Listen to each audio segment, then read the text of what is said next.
Bienvenue dans votre émission Les Parlements des femmes. Parce que c'est d'abord un état d'esprit. C'est si une femme comprend. Je veux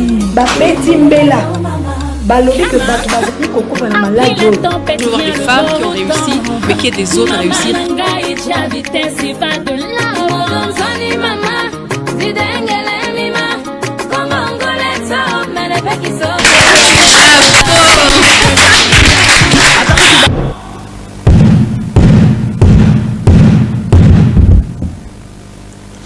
Merci pour votre fidélité sur Kinactu Télévision, votre partenaire d'excellence. Mesdames, Messieurs, bienvenue dans votre émission Le Parlement des femmes, qui a pour objectif de faire la promotion des atouts de la femme et de donner l'opportunité à la femme de s'exprimer librement sans crainte ni complexe sur les mots qu'elle endure des vives voix. Aujourd'hui, sur ces plateaux, j'ai reçu pour vous 3 dames qui sont Madame Jenny Mbouba, Madame Karine Ilumbe et Madame Astrid Kamalou. Bienvenue, mesdames. Merci. Il faut savoir que Madame Jenny Mbouba Depardieu est fondatrice de l'ONG Action Lutte contre la malnutrition, ALSEM en sigle, ADG de la société Wijono Security, promotrice du complexe scolaire ALSEM, ADG du centre médical ALSEM, mariée, mère de 4 enfants. De l'autre côté, j'ai Madame Karine Ilumbe qui est assistante à l'Université pédagogique nationale en faculté des sciences sociales dans les départements des sciences politiques et administratives, chargée du genre famille et action humanitaire à la dynamique de jeunes ensemble pour la République et chargée de la Ligue des femmes dénommée Bassi Yabouania. Et de l'autre côté, à ma gauche, j'ai Madame Astrid Kamalou qui est journaliste à la RTNC. Ensemble avec elle, nous allons débattre sur les sujets comment concilier la vie professionnelle et les foyers. Vous allez bien, madame? C'est très bien. Très bien. Vraiment très bien. La fondation va très bien? Oui, la fondation, tout marche bien à merveille. Au rythme de la RDC. Voilà, aujourd'hui, nous débattons sur comment concilier la vie professionnelle et les foyers.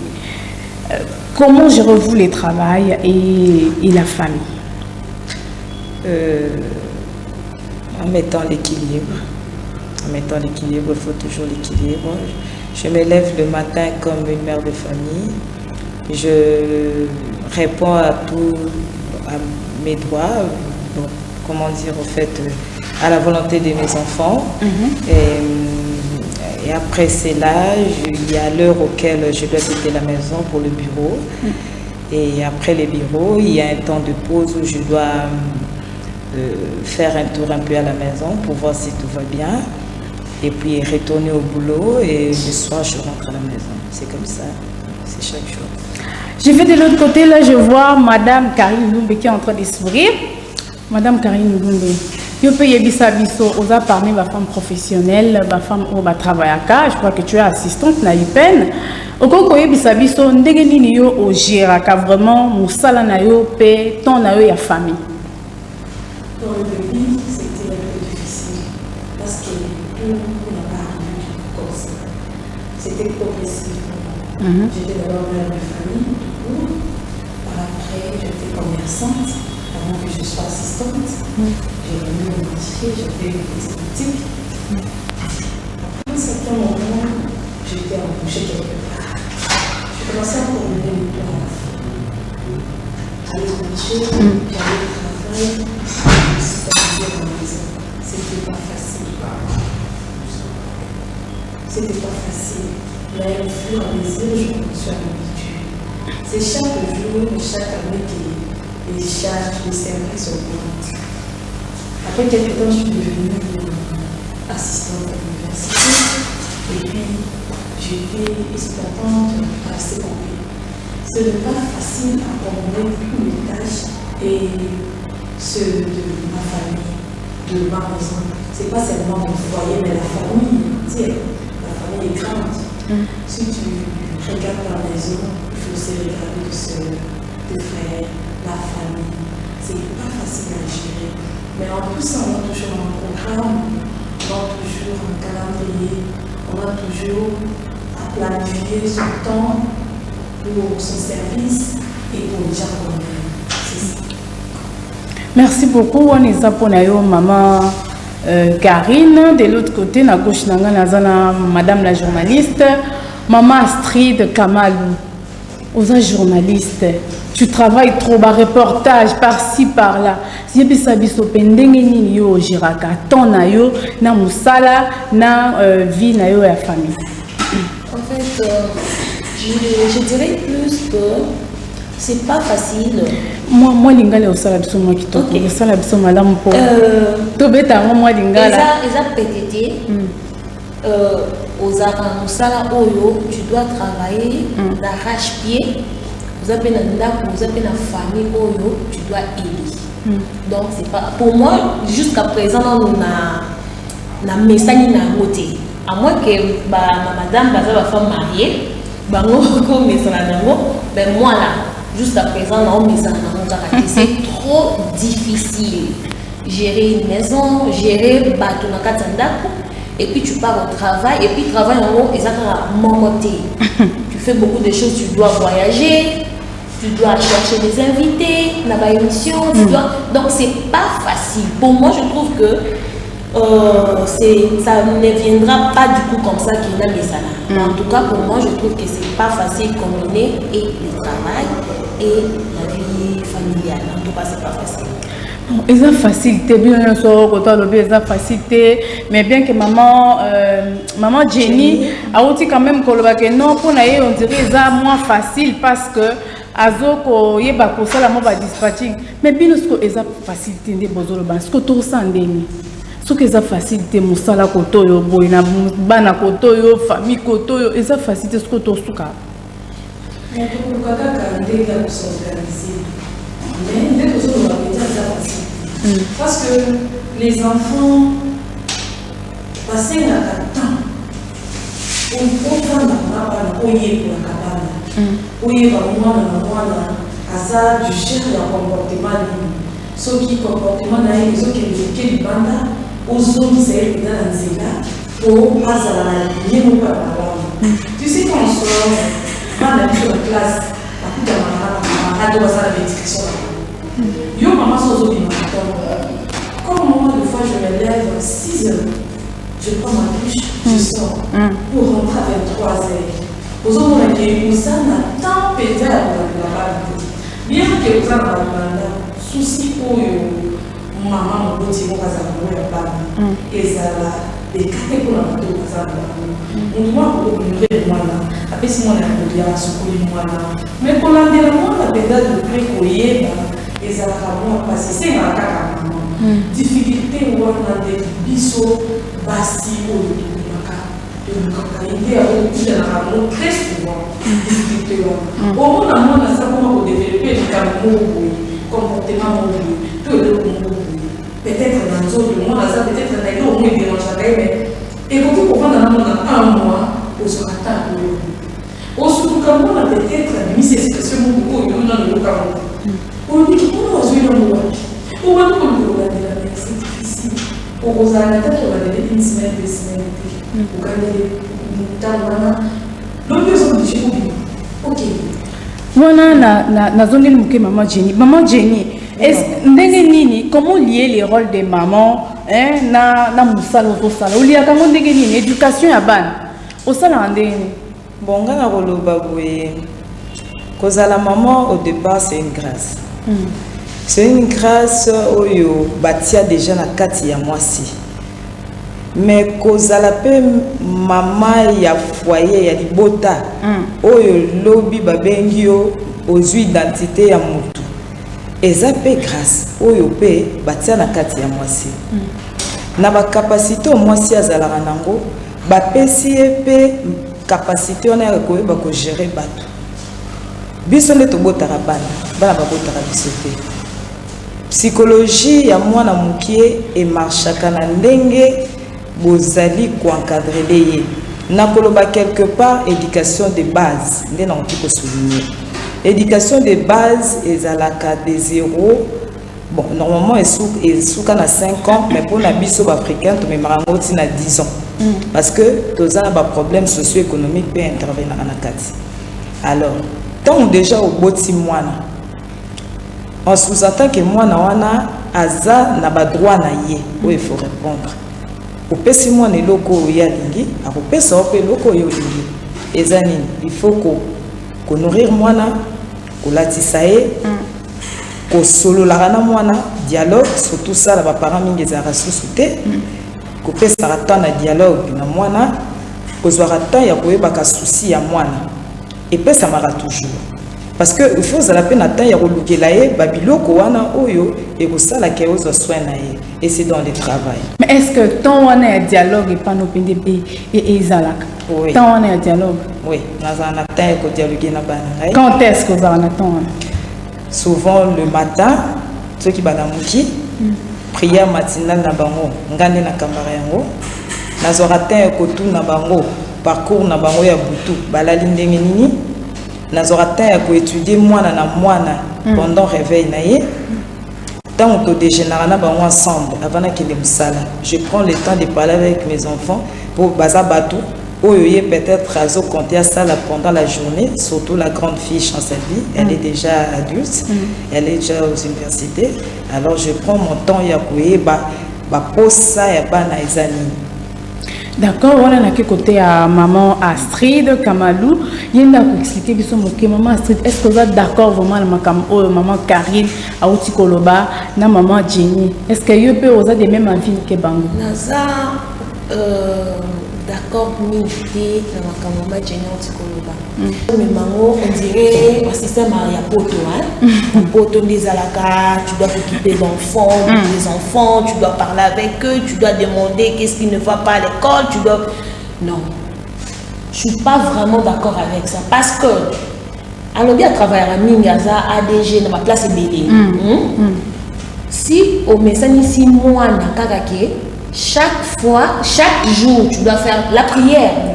Là, chaque jour, c'est la vie. Mais il y a tout ce non. Moi, les fois, que je ne peux pas faire ça parce qu'on m'avait déjà dit ça. C'est pas qu'on m'avait dit le matin de ne pas le faire. Là, c'est différent. Là, c'est différent. Mais il y a que moi, ce que je sais qu'il y a la beauté dans donc, ce que je sais qu'il y a un jour où la malade, on attend sur la bande, on attend. Vraiment. Qu'est-ce qui va se passer après? Là, on a d'accord. Collectivement, on dit là, le sambo, prière, là, c'est pour la vie. Là, on ne peut pas discuter. Mais parler chaque jour, non, c'est difficile. Dans ma conjoncture, c'est difficile. Pourquoi il y a un malade dans l'hôpital, dans le solana? Non, là, vraiment, je ne suis pas d'accord avec ça. Pour madame Karine. Elle a dit qu'elle aura pour 6 heures, à 18 heures, il faut rejoindre temps, on va en avoir. Non, à bien Zoom à 23 heures. 23 heures. Biso ma mususu to vanda esika mona banate. Monique, biso ba to vanda esika mona banate, tu as une difficulté makasi. Pour y avoir 23 heures quand même, tu vas voir tes enfants le matin. Mais bateau go biso on vanda na banate ba bengo na téléphone. C'est stressant plus que bateau ba na bana. Asala ki fièvre, éviter fièvre, mais a dû na nini. Il faut son babiller au des places à ça. Pour la fièvre, non. Tu dois parler au téléphone, tu dois parler au Yabasoki, et ça d'une anime. Dès que que moi, on a développé une maladie, Aza a raison. Moi, on a développé une maladie, je suis malade, il y a telle chose,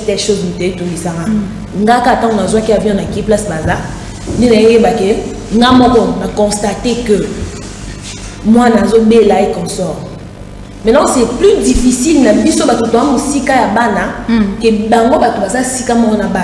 c'est vraiment difficile. L'émission vous allez inviter dans le plateau, au téléphone, place bana bazar. Tu seras obligé de décrocher pour même sous moi dans la crise. C'est difficile de gérer et le travail et la famille parce que c'est pas facile. En tout cas, place. Bon, bien que oui. bon, tu es difficile à gérer et le travail et la famille. Il y a une question comment vous vous organisez? Parce que oui, c'est difficile, mais vous vous organisez comment pour comme à un niveau que Moussala tient la place nango, famille tient la place nango, mobile tient la place naé. Donc Batunios va se retrouver quand même. Moi, pour le moment, je ne suis pas encore mariée, mais j'ai des enfants. Je suis chez moi. Ok. Maintenant, Nazé Palangaï, je gère toute une famille. Bana baza la lieu sûr et pas maman, c'est normal bazawana. Mais c'est pas aussi facile, il y a que Ozana Moussala, pour moi, je trouve que je m'organise chaque fin du mois Nazana Bana. Pour moi, le quoi basé c'est comme on l'a maté. Chaque fin du mois Nazana Bango. Et chaque semaine, je suis rassurée que Bazan est loko boé, Bazan est loko boé, Bazan est loko boé, Bazan est makam bango nyonso. Mais pour l'approche et qu'on sort, en tout cas, j'ai des difficultés. Comment je vais me partager? Mais est-ce que pour l'éducation à Bana, vous êtes vraiment sûr que ndenge sika otika Bana na yo éducation na bango eza malin, bien que yo eza une femme travailleuse, mais Bana baza musika éducation na bango o ba bazo zwa isika o bango bavandi vous êtes sûr na yango?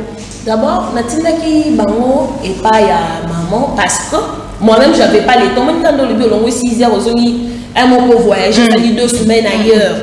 Bana baotika na nounou. Or, maman Zana est moko. Donc, j'avais souhaité que nous ne pas maman. Donc, je suis sûre et certaine que kuna ma juste arrêté de la de la maman, franchement, on a la bande de la bande. On a place bazoba film. Non non. Voilà, na ebitenga penza na zomona te kozala d'accord na yo. Donc yo penza ozo pesa confiance mingi na maboko ya moto mususu aboko la mwana. Ma mère a kosala mabete. Te kosala mabete eza eloko mususu na éducation peut-être ya bana. Wana na ke muke na kozongelo sima na ke muke pa Maman Jenny, yebisa bisonon, comment est-ce que tu t'organises? Olamkaka nini okendaka musala, bana otika ka bango ndenge nini ozonga kokuta ka bango wapi? Expliquez bisonon to ebama organisation wana. Bon, nga roloba que pour être une femme de ménage et bananon na ba famille bisika to utaka. J'ai déjà reçu l'encadrement de ma mère. Chaque jour, je me réveille à 5 heures juste. Ça, c'est l'habitude. Depuis, avant même que je me marie, avant même d'avoir mes enfants. J'ai toujours l'habitude de me réveiller à 5 heures juste. Je commence par ma petite prière, je prends bain, je fais mes soins intimes, je fais la vaisselle. Là, maintenant, on a quel ménage, je mets le thé au feu. J'apprête le petit déjeuner et tout, je programme déjà qu'à telle heure les enfants seront réveillés, ceux qui sont en retard, je leur fais signe, ils se réveillent, ils prennent bain, je parle avec mes enfants, ils savent que le moment doit sortir, parce que moi je dis toujours ce qui est important, c'est l'éducation des bases. L'éducation des bases joue un grand rôle. Et puis, il faut apprendre à éduquer tes enfants seuls, parce qu'il y a aussi problème d'affection qui joue aussi un rôle. Lorsqu'un enfant a de l'affection à sa mère, il sait facilement comprendre les sentiments de sa mère. Et l'enfant sait à quel moment maman silikaka, et là on y maman lingarate, et là on y maman lingaka. Et quand tu encadres tes propres enfants, au début, tu as la limite. C'est à ce moment on a lobby que au pessimon et loko ya lingi, ya au pesso et loko yo lingi. Par exemple, ce que vous tank samona, ozoli samona ozola. Maman Jenny na kati malbate, ozolo ba malam.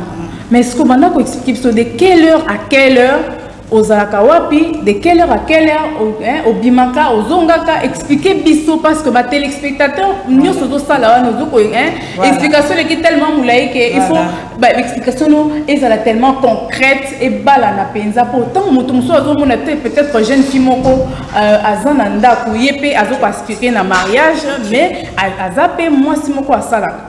C'est-à-dire par rapport à ba expérience na yo ndé ko aider esika azali ayeba pe ndé na ko sala dispatching ya temps na ye. Bien sûr. Je me réveille à 5 heures juste. Je fais tout ce que je peux faire pour la maison. Je quitte ma maison au plus tard à 8 heures juste. À 8h45, 9h, je suis au bureau parce que c'est moi qui dirige, mais c'est pas moi qui fais tout. L'entreprise, chacun joue son rôle. je fais ce qui est important, ce qui est à moi à l'entreprise, peut-être mes rendez-vous, parce que je ne reçois pas chaque jour aussi. Je résous des petits problèmes du bureau. À 11h30, je fais un saut à la maison, je vois si tout va bien. Et puis, je quitte ma maison à 14h pour faire un petit saut à la maison. Là, c'est à 14h. Au plus tard, à 15h juste, j'ai fini mon travail, je rentre à la maison. Et là, je suis disponible pour ma maison. C'est un peu ça par rapport au temps, par rapport à mes temps. Mais ce n'est pas chaque jour que je suis au bureau. Les samedis et les dimanches, c'est la semaine anglaise pour moi, je suis à la maison. Donc, samedi, dimanche, Nazarananda pour un temps plein pour la famille. Nazaka Anayo. Oui, quand même, tu vas dans confinement. À partir du confinement, tu vas peut-être bien pour vous parce que beaucoup d'entreprises vont travailler par télétravail. Pour l'entreprise, nous sommes en OK. Ce qui est banné pour que tout le monde ait évité. Mais est-ce qu'on a dans le cadre de ban? Est-ce que Hollande qui paie ban nanda kunding basaki na en confinement bano batangaka? Est-ce que Hollande qui bango penza ba kaina bango ba exercice na bango école télévision école quelque chose comme ça au ministre EPST oui et puis parcours radiophonique au batiela qui ban est-ce que you penza soit qui temps ya Hollande la ban penza que oui bano batangi ou bano batangi penza malam. Bon, ezaka pour le confinement, na salaka déjà contrôle ya bana, ba notes na bango ba kay na bango. Na koloba que pour na ezaka pour le confinement, eza déjà habitude ya contrôler ba notes ya bana ngai. D'ailleurs, na confinement na ndeko kini musalate, j'étais à la maison parce que tout était confiné. À part centre médical, les bandeko sala parce que la santé travaille toujours. Mais pour contrôler ma note, il n'y a rien que pour non, c'est quelque chose d'habitude. Na sala déjà, je contrôle très bien les notes de mes enfants, même celles qui même télé-école wana wana chap na chaîne wana ou la chaîne de la place pour na ban. Ben bana bazaki wana mimika pour na tala ba novelas. Oui, mais madame Patricia Mungamoko n'a instruite, pourquoi pas bana nga bazalate. Demandez qu'on suivre tout à la lettre et je le fais toujours. Merci beaucoup, Nakepa, Madame Karine. Madame Karine, mettez-les bisonnes moi organisation na yo par rapport à temps. N'engni nous s'organisaka. Olankara et onini, obimaka et onini. Ton ni ne s'occupe pas pour na bana pour yo au outil que c'est ça aux zonga ti 23h. Donc ngai na kangira ka aux zonga ti 23h. Donc ti 23h yo zonga kawana ton nini o yo zoka pour na ko éduquer bana. C'est la biso dispatching ya ton na yo. Madame Patricia. Autre bien, les arts Moni Nalandi, Madame Mouba, a deux extrêmes d'éducation du fils. Les enfants, ils ont un âge beaucoup africain de l'Ouganda. Tout le monde a moins un autre côté de l'éducation du fils. Moi, la maman, dans ça, la est payée à la fois. Comme aujourd'hui. Le matin, j'étais au marché. Là, ça sert à la business. Avec toi, on a 9h, j'étais avec mes sœurs. La première, il fallait m'accompagner pour la prière quelque part. 13h juste, tout le monde a payé de combien il y a qui n'a tué. Tout ça, l'émission, ma madame partie. Pour le moment, on a l'émission dans une réunion à 16h. Réunion politique. Pour n'aider aux femmes politiques. Pour le moment, la réunion, je dois rentrer au marché pour Nathalie. Donc, Nathalie Tikaki, Nakanga, ce qui a été une voisine, Nathalie. Nazonganga. Je suis mandat 23h. Je l'ai commis avant la communauté. Et cela, c'est chaque jour. Bon, ma mère me disait toujours que les autres jours, les habitants, il y a un temps où il faut que ça sacrifice ma case pour le bien. La vie que je mène aujourd'hui, les vie maman avec ma mère aujourd'hui elle vit en France. Mais c'était une femme qui s'est levée toujours à 5h pour dormir à minuit. Et chaque jour elle me disait, la zone va te faire, on va les aménagements pour l'occuper. Et donc voilà, c'est mais est-ce que wana omoni on te que mingi mingi azobattre faire pour na yemoko que pour na bana c'était pour nous parce qu'elle n'était pas issue d'une famille riche. Azaki pour ça qui m'a dit donc c'est un aider. Il fallait qu'il se battre la réunion pour biso aux avenir la preuve est que maman a tellement milité au temps ici. Moi je suis licenciée, je suis sur ma classe et puis après c'est sur ma logement, puisque je dois des arbres où il y a à ça à ça qui moi c'est la classe militaire, à ça la entreprise mais à ton qui va là oh il y a au temps déjà la maman va te capoter. Si papa son mari est venu, papa est venu à balayer à Kabona pendant un long moment. Quand il est venu, il s'est rendu compte que moi sur la c'était une femme pas comme les autres, c'était une femme parce qu'elle est considérée alliée à l'ennemi. Les lois anti-cabissou. Moi, je vois toujours ma mère comme mon icône, je ne dirais pas idole pour idolâtrer dans la vie, mon icône. C'était une femme qui s'est donnée. Aujourd'hui, moi, je n'ai pas de pardon. Les gens, des fois, me comprennent, mais par contre, on a tellement d'années. La boya boutique, la qui n'a signé. Je n'ai pas partout. Dans ce monde, parce qu'il y aura un temps où on nous a scruté. Madame Karine, est-ce que vous pouvez on dit que adage au ming mibali ba utiliser baba ke basi batanga mingi o balingi ko sala balingi makama minene ming ba vraiment ko gérer ba foyer te bazan ba problème ba foyer parce que déjà on t'entendre parler aux obeta masolo ya makambo belé pe tozo mona ti okendaka tant na ozo sukati ba minuit soit ba 23h avant minuit. Tu ne vois pas que mais compliqué au moment où na vie ya couple ya foyer. Non, vie à couple peut-être tu en as, mais vie à foyer. Madame Pati libala eza eloko mususu. Libala eza koyokana, libala eza vision. Tu sais avec tout ce que moi je fais, mobali o akolinga abalanga, il faut être d'accord dans un coup.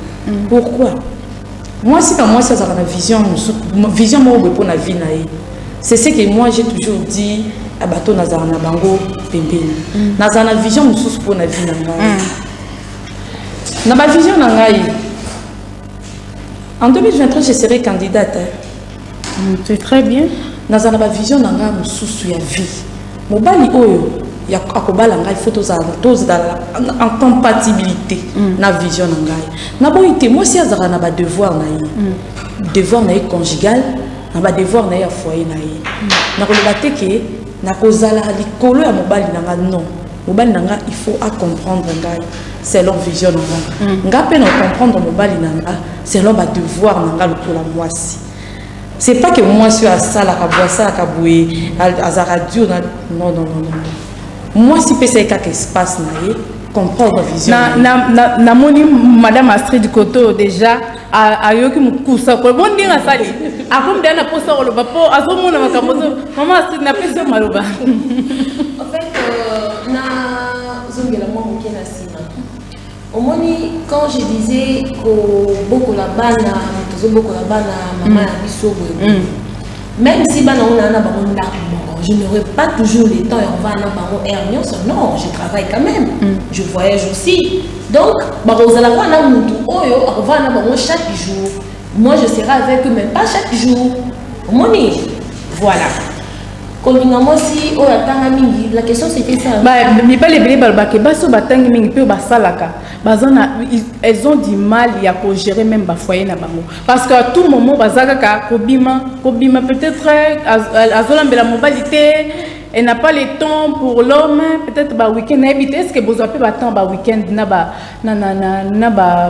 couple na bien bâton de sortie? Est-ce que vous avez capé? En fait, calendrier zalaki moi si il faut azalaka la femme foyer de balobaka azalaka la la moki tonga sokoli bilamba sindako alambi abonyoso moi si foyer bakotanda mbetu bakala ba critères wana zalaki ba yana biso ils ont vécu cela donc bokilo moi si fois na manzaka mikuse so na mobila iseka ebi kolamba te ebi musala te bakala c'était ça donc on a eu ça bakala les lois ça insulté et si là ah bon le lot tout na mutu auto non tu fais quoi dans la vie les lots Le lot mibali ba comment préférer moi si oh ya c'est débrouillaka, ça la quelque chose. Mais pas comment on les lots, oui, vraiment. Les lots mibali ya comment tu bosses dans quoi, tu fais quoi dans la vie, les lots. Donc phrase wana bien idée wana ezaki yakala. Les lots bénéficie là. Les lots comment attends ma organisation de mariage, tu le sais, tu es jeune. Oui, bien mobile bon, moi j'ai $1000 pour notre organiser fête. Moi j'ai 1000, toi tu as combien? Aïe que ça là, pour chamandam, pour famille et la famille de Moria. Donc aujourd'hui, une femme qui travaille, ça ne cause rien du tout comme problème. En tout cas, ce que tu as fait néant, tu vas n'arriver pas à bino.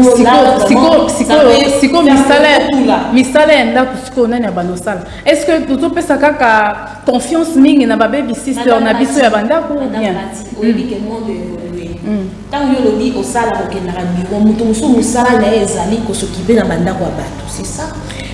Il y a de bonnes. Oui.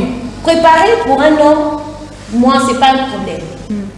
Babol et coma donc tellement que le monde doit évoluer au on a babilo on sur un samedi ou là on est le samedi dans la nuit stratégie non attendez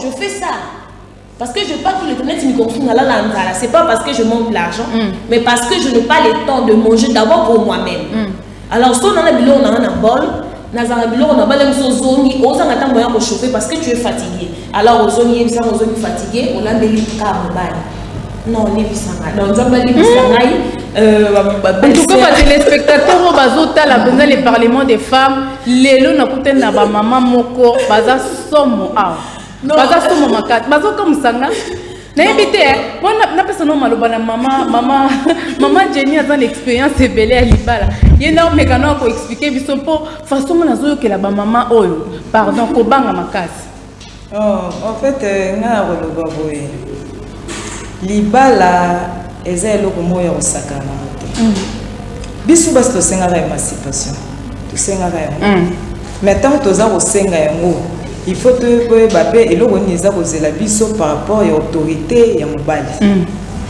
To botela bango mwandambu ya responsabilité ya bango to lobi non biso to koki ko sala yango.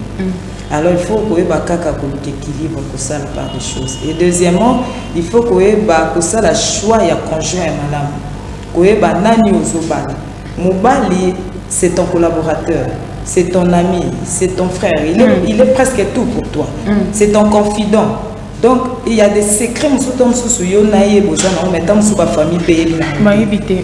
parce que vous avez déjà intimité. Alors, ce que vous avez besoin de compréhension, vous avez besoin de compréhension. Mais ce que vous avez besoin de compréhension, inutile il y a que s'engager dans l'engagement parce que oui que déjà foyer dans maman Jenny na éviter est-ce que vraiment chaque jour mobile wana ozaka compréhensif et voilà est-ce que mobile wana abandaka kondimaka chaque jour à 23h ko ya boy donc azela kaya oliaka fufu wana ba chopa non mais c'est que ba chauffer fufu micro de mais yango siko na yango maman Patricia moni na lobby au départ que Libosona nous choisit conjoint malamu sans compréhension. Deuxièmement, moi si face à la part des choses. Il faut que kilo on est là que ça n'attend pas. Munde pas faciliter biso tâche ça là ba téléphone. Ya ko benga muninga ko eba position na ye, ko localiser kaye, ko sala de sorte que ye pas localiser yo. Aïe par la position parce que c'est comme moi je donne mon exemple. Mon mari c'est un Canadien. Nami Toto Loba, il est blanc canadien. Nami Toto Zoloba à la Canada. Parce qu'il y a confinement. Bah voilà les athées. Mais nous sommes en communication. Je sais que je suis une femme mariée.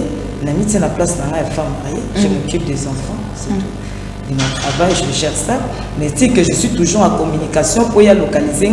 Pour m'appeler à localiser. Et lui aussi m'appelle. Et puis c'est un bon choix.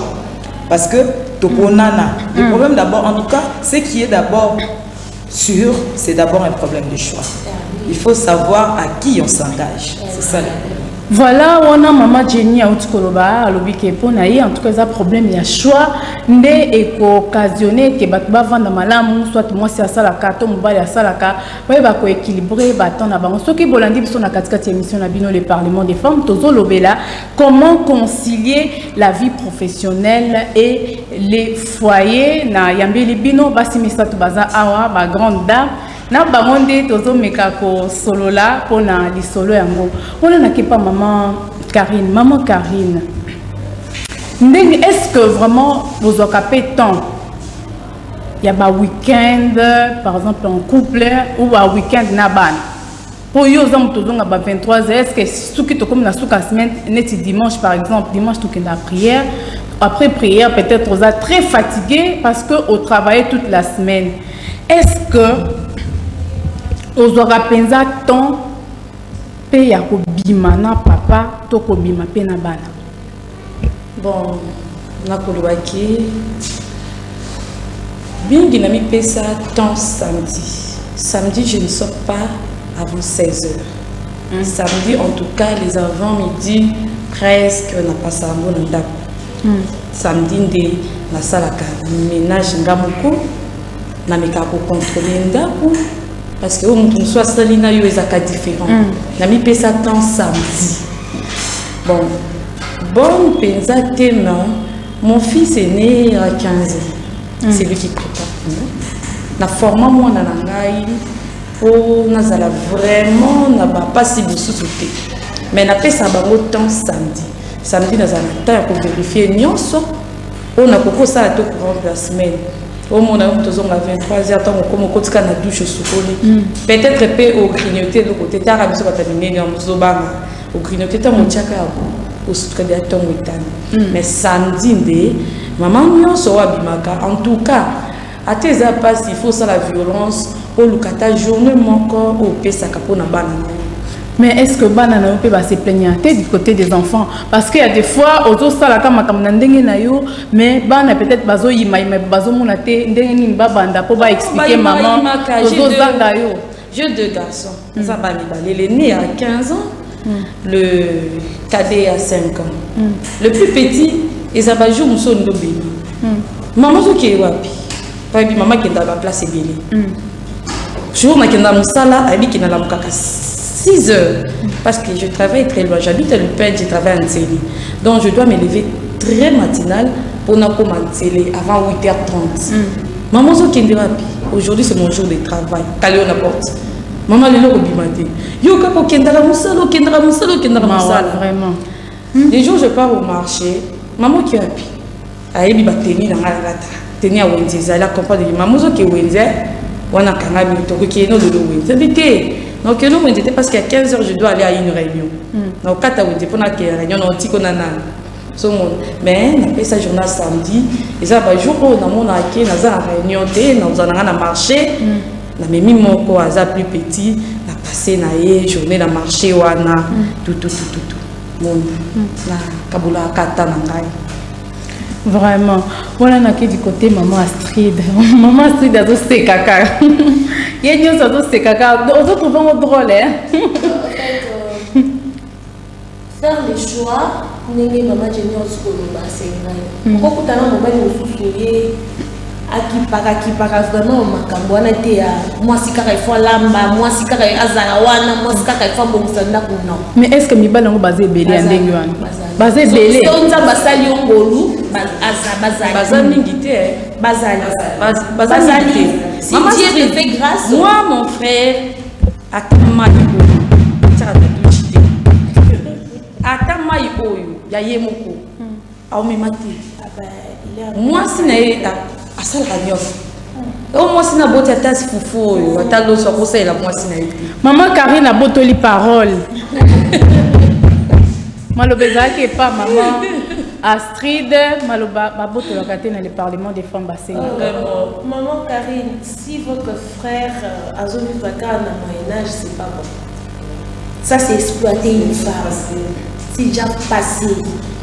Ça vraiment c'est avant nous babete pour batamo balobaka aluba te makambo apteto wana to tanga ba nanya non parce que ba déterminer le bon dans ma tribu mon quelconque mais tout tanga ba tribu te quand même pour ça besoin du côté tribalisme moko bon non en fait je retire mais quand même non culture et ça tribalisme et ça culture bango peut-être pas parce que la façon maman Astrid alobeli et keneti moi hein oui bi ndenge ba mususu ba sepela bon côté ah d'accord le quoi émission est pédagogique, tu invites te blesser bateau.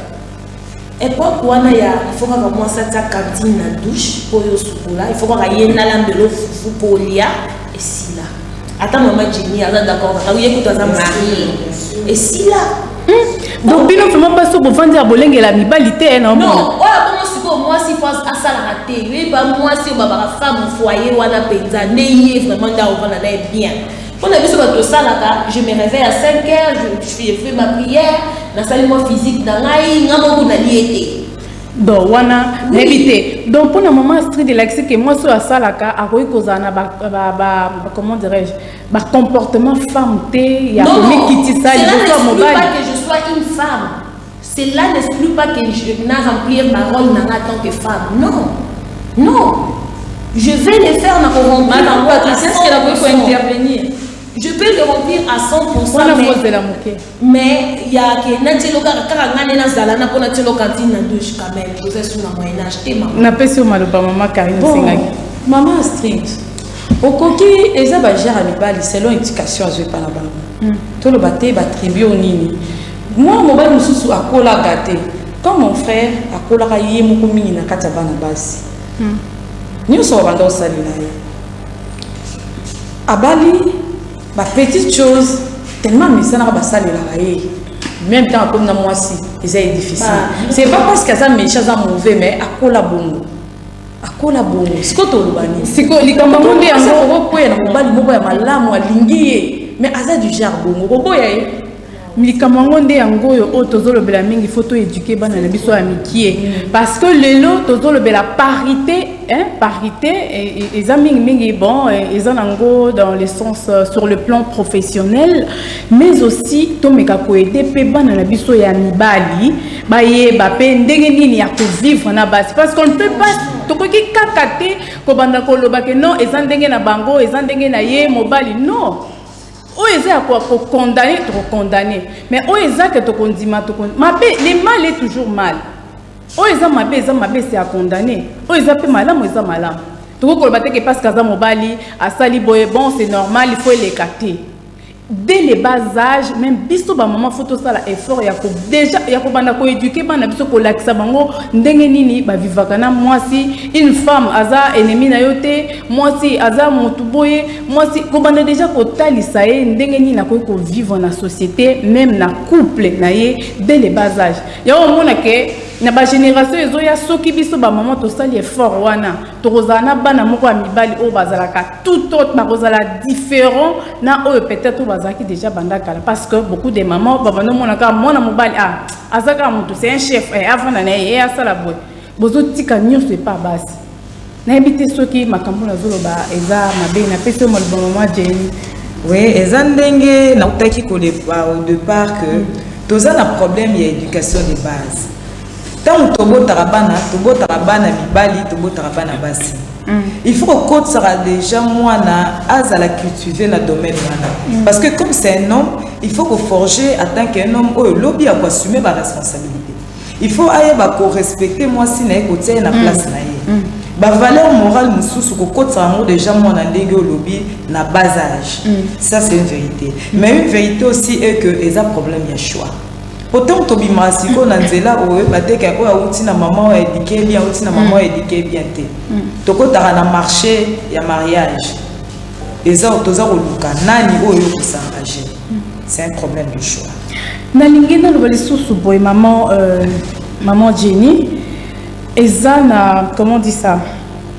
Aujourd'hui, dans la tozongi vraiment na bien sujet na biso ya profession, biso basi tozanango, lelo basi bazo travailler.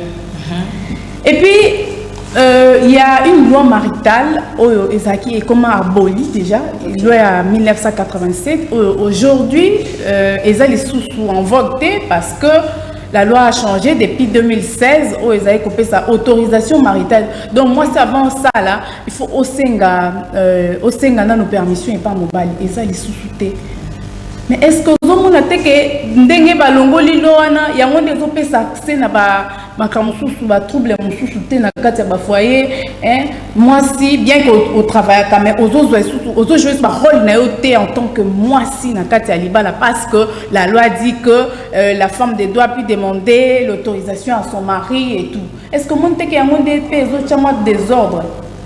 Bon, ezandenge na uteko bano maman Patricia soki na ozonga moke na sima. Nyonso eutara na mwasi bisika bimeli. Bisika bimeli ça veut dire que famille au mwasi bimeli ezali kambu ya kozala riche to kozala pauvreté. Eza problème ya éducation ya base. Tant na zo éducation base ça veut dire que abimeli na mama nini. Soki arataki na mama encadrement oye mwana zwaki. Banda bo mwana na ye yango moni bana na biso ya basi. Il faut qu'encadrer bango makasi parce que vie ya vivre na mobali eza vie ya amitié vie ya couple eza vie ya camaraderie tant mobali azoya ko bala mwasi aza ko s'attendre à quelque chose et puis le problème ezali tant to balaka est-ce que doye barapona ni to balaka majorité ya mabala ezo sale malelo bazoye bate pona ni to zo bala bamsu bazo bala pona prestige mususu abali pa yokaki muninga bali mususu abali poto umela bamona biso mingi tika to bala na kaka babiloko wana ndo moni lelo ezo créer ba problème sérieux na mwasi o azengi masité parce que mwasi o azo sala soki asali choix mabe et que nyonso wana ezo tourner tout autour ya ba problème socio-économique otozo mona et koti pe makambo éducation na kati et koti makambo ya encadrement na kati donc nyonso wana ezali ko sala mutu pasi mais na nyonso wana problème ezali ya koyeba nanu pona nini tobalaka pona nini maman Jenny na bandilo kwa yo une expérience mingi vraiment na kati ya libala nengina yeba est-ce que ba revenu na yo en tant que une femme travailleuse ba revenu na autant ozwa kambongo na musala yo salaka est-ce que ya ko kabola ngo na papa ou bien ozwa kambongo wana ndenge mibali balbake so mosi azimbongo ezaka pona sac pona famille na ye atiango na sac ati sala ba complexe na ye et tout ça ezaka pona mobile est-ce que pona yo en tant qu'une femme expérimentée na kati ya libala osala ka ndenge ni etango ozwa ka salaire na yo?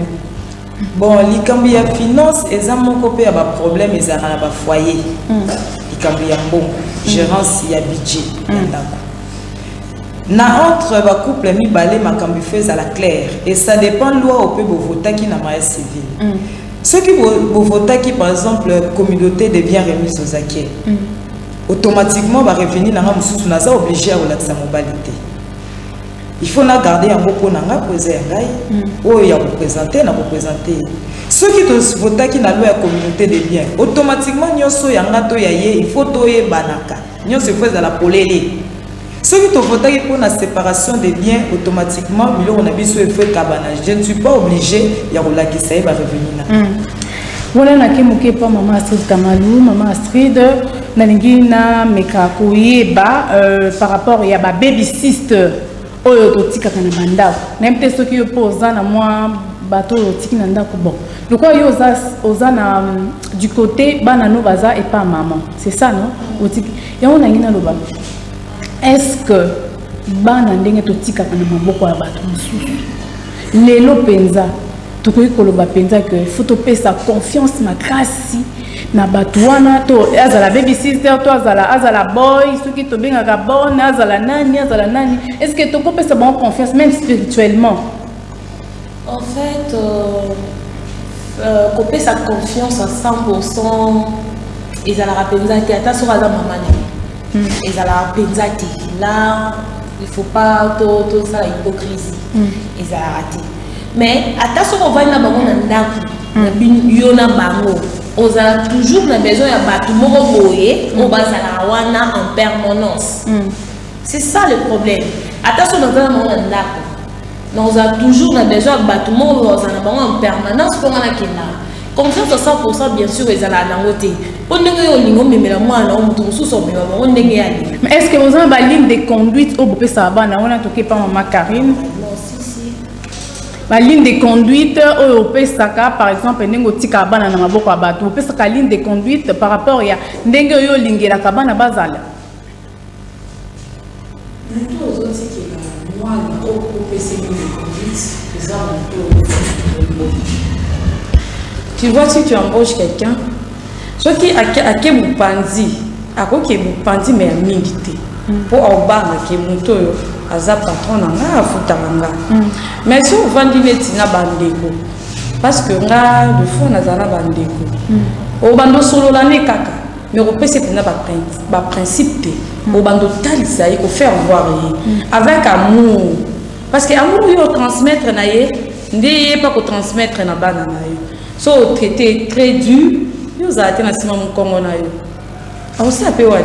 Merci beaucoup. On a toqué Malem Melembe poto silisa émission na biso na pesi maloba ya suka et pas maman Jenny conseil nini boko ko pesa na basi nyonso bazana bandako oyo ba travaillaka mais bazo travailler baza pe na kati ya mabala na bango nini ko pesa bango comme conseil ndenge nini bakoki ko s'orienter pour ba vivre na malamu na misala na bango pe malamu na ba foyer na bango. Bon, caméra. Bon, il y a les bosso na kosinga na bango respect na ba papa. Ba maman oyo babala, bozana batako mabala pe bosalaka. Il y a les bosso respect na papa. Pour muto aye a honorer yo eza pétété. Bazala qui est belé peut-être à la chérie mais mon boya lobi bon azoye azwa identité. Il y a bosso respect. Il y a mi balé to singa ka parité. Oui, c'est là que le lot à la émancipé, tout le cas équilibre. Il faut que le cas équilibre dans le foyer. Côté logo ni logo na munganango, ko sala logo na tana yango.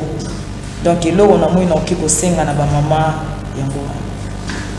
Mama Astrid Kamaro ba yasuka ezali pona ba basi nyoso bavani na bandako. Basi bavani na bandako bazo sala te. En tout cas na senga bino ba maman. Pour se débrouiller, parce que comment qui ici échanger. Même papa dit que maman sur ça la télé là, maman va télé là, maman sur le business pour ça. Donc il faut se débrouiller. En tout cas il faut se battre. Pour l'éducation de l'enfant, c'est pas seulement une femme d'avoir à remplir ma critère. Il y a aussi l'homme à côté. L'homme, il y a pour donner des ordres à ta femme, pour exécuter pas banal. Non, il y a pour dire un mot parce que il ne peut pas la banal. Alors, les femmes, on va vendre la en tout cas, on s'en sortir dedans, on doit vraiment travailler. Merci beaucoup, Maman Astrid. Malobano Asuka, Ozaka na 2 secondes, Maman Karine, pour nous couper sa conseil, mouké na bande, pour nous sur la base, il va vendre Nandaku.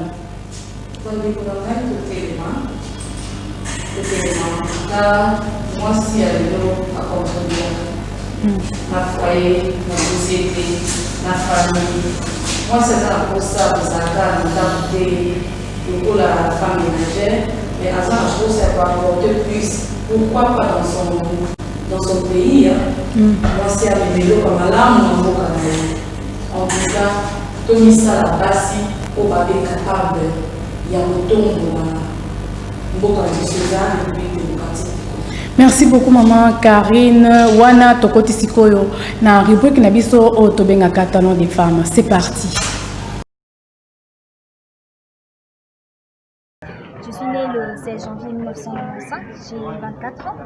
Je suis artiste, comédienne et humoriste. Comment je suis devenue artiste? Un jour, je me suis décidée d'aller à l'INA. À l'INA, j'ai fait l'art dramatique et j'ai fini en réalisation cinématographique. Donc, je suis aussi réalisatrice. Et puis après, j'ai eu à apprendre l'humour chez Rosia, qui fut à l'époque un humoriste du festival Toseka. C'est lui qui m'a appris à écrire et à aborder la scène comme humoriste. Donc, en même temps, je suis humoriste. Actuellement, j'évolue dans un duo, Yoniota. Nous sommes 2 filles qui parlent de la même façon. Notre particularité, c'est plus la synchronisation. Voilà, c'est ce que je peux dire de moi. Et à part ça, je suis aussi styliste, modéliste et maquilleuse, script parfois dans d'autres projets. Je suis un peu comme un caméléon, je le dis. Voilà. Ben moi, je dirais, pour moi, un homme et une femme sont pareils. Hein. Quand on bosse. Donc, je n'ai pas à me dire que je suis une femme et tout, c'est dur pour moi. Non, c'est dur pour nous tous. Et je suis fière parce que petit à petit, il y a 2 femmes qui se ramènent, il y a 2 femmes qui veulent devenir des humoristes. C'est bien, malgré que le nombre est encore minime. Mais au fur et à mesure, je suis sûre qu'il y aura encore beaucoup de femmes qui vont venir et se rajouter. De la direction que j'ai eu à tenir tout à l'heure, c'est juste parce que j'ai eu à avoir un cours de diction à l'INA. Donc c'est un professeur que j'ai salué en passant, le professeur Momo Binzo, qui m'a formé. Et normalement, le congolais, vu qu'on parle beaucoup plus lingala et nos langues maternelles, on a de problèmes de diction. On a de confusion entre le E, le E, le I, le U, et ainsi de suite, quoi. Donc, c'est vraiment un grand problème. On a beaucoup plus de problèmes de prononciation à nos débuts. Parce que vu qu'on n'a pas ce cours à l'école, parfois on se trompe vraiment complètement. On a l'impression de dire tu, mais pourtant on prononce ti. Et c'est pas la bonne prononciation. Donc c'est un peu comme ça que j'essaie d'aider les autres amis, essayer de partager un peu la petite connaissance que j'ai eu à acquérir à l'INA. Parce que nous tous on s'est débrouillés. Donc voilà. Des mamans blanches. Une fois après notre spectacle, une maman blanche est venue nous voir et nous a dit ben franchement Liniouta, vous êtes super. Ah ouais, vous dégagez de l'énergie. Sérieux, j'aime. Mais à propos des mamans blanches, vous y allez un peu fort. Hein. Oui, moi quand ma fille fait une bêtise, je la tape. Je la cogne. Oui, chez moi à la maison c'est genre bon Dieu, le fer est repassé et branché. Qui l'a laissé là? Cécile, viens. Tourne-toi, chérie. Une fessée pour papa, une fessée pour maman. Allez, va au lit. Et t'es privé de dessert, hein? Ça, c'est de l'autorité. Tiens, ça de l'autorité, je vais t'en n'importe quoi. N'importe quoi. Oui, moi, ma mère m'a trouvé quand j'avais 5 ans avec une laine de rason romain en train de déchirer la robe qu'elle avait portée le jour où elle m'a sorti de la maternité. Je vous assure que la première et la dernière réaction de ma mère est directement aller en faveur de sa robe.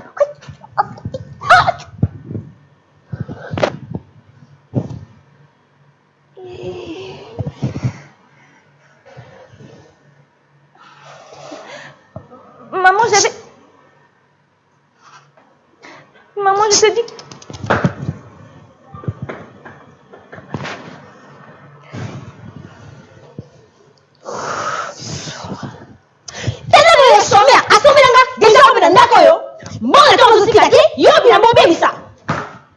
Tu déchires tout. Merci, c'était génial ça.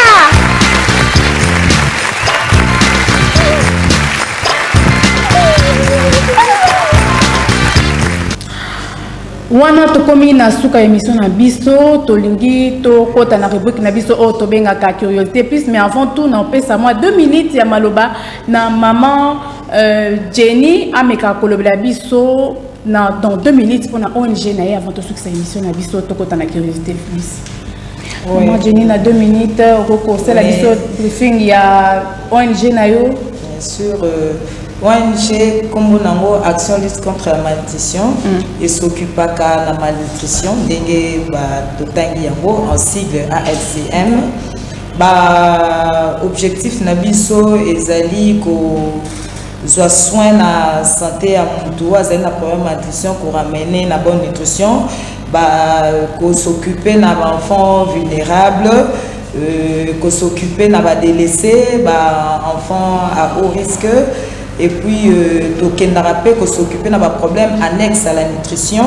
Et puis, total la rappel, antécédent au la santé, donc la campagne de vulgarisation, puis tout ça là, où on surtout ils ont trait à santé, tout ça la rappel na kati parce que tout ça la kati domaine la santé. Est-ce que sensibilisation la vino bossa la quand on est ni bokita sur terrain ou bien kaka ndenge tout ça na plateau pour battre bako ko benga yo ko ba ya iskayo bali. Bon, sensibilisation na biso Tokitaka sur terrain, c'est possible, mais rien n'empêche que sur plateau, à travers maman Patricia, bakokipe ko joindre biso, bakokiko benga parce que malnutrition na mboka na biso eza parmi ba fléau ya minene pour combattre mboka biso parce que tout ça ba problème socio-économique. En tout cas, malnutrition est touchée ba couche moi et belémique. Merci beaucoup maman Jenny, to komi sikoyo na rubrique na biso oyo to benga ka curiosité plus na biso ya lelo est tombé et pas ya maman Jenny. Maman Jenny. Curiosité plus. On s'apprête. Oui, on s'apprête. Yebisa ba téléspectateurs ya Kinatu télévision ba nyos ba fan nyonso ya biso ba ngaka parlement des femmes tango silikaka. Yebisa bango comment est-ce que tu agis? Na gardera kimia. Pour le bailo côté. Attends toi ça donc ça il mopne tout tu as bambio penser le kolbaka et le côté. Le baka et le côté. Na zoarata na ngaya ko comprendre origine ya kanda wana. D'accord. Yebisa ba téléspectateurs na biso eloko nini olinga kolia mingi. Bon, mingi nalinga kolia mutwa mbuji. Oh babengi mutwa taba, ça c'est traditionnel, oui, parce que ma mère Filouba, oui, bien qu'elle n'ait plus de ce monde, son âme repose en paix. En tout cas, mutwa mbuji vraiment na fufunde. Eloko yo linga pe mutwa taba. En tout cas, wana penda na mundele akoma kutuolia yango. Abosana kutu ba origine na yeke ya Canada nyos fekenda akoma molia. Question ya suka eza na banzembu nyonso akala oto yokaka oyo yokaka nzembu nini olingaka mingi osala biso mwa morceau moke mbanda nanga yokaka na sango lelo yo tokutani tomonani nzoka azalaka boye. Voilà, c'est fini.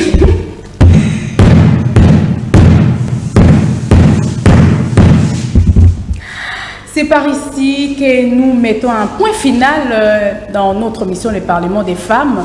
Je dis un grand merci à mon boss, le PDG, André Mabouchalomanicha, et un grand merci à toute l'équipe technique de Kinatu Télévision et pourquoi pas l'équipe rédactionnelle. Là, je vois Passion Goyi, je vois Augustin Kapouya, je vois Light Moutonge et je vois Roni Manzila, je vois aussi à la régie finale, je vois Richard Ndaya, pourquoi pas à mon DT, Serge Makoso, et cette émission a été réalisée sous la coordination de Flavien Roussaki et Déborah Kabinyanga.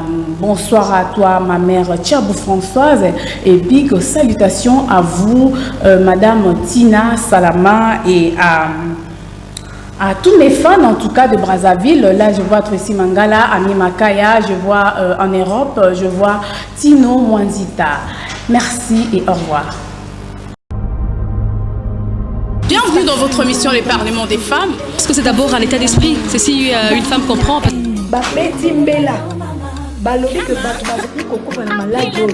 voir des femmes qui ont réussi, mais qui aident des autres à réussir.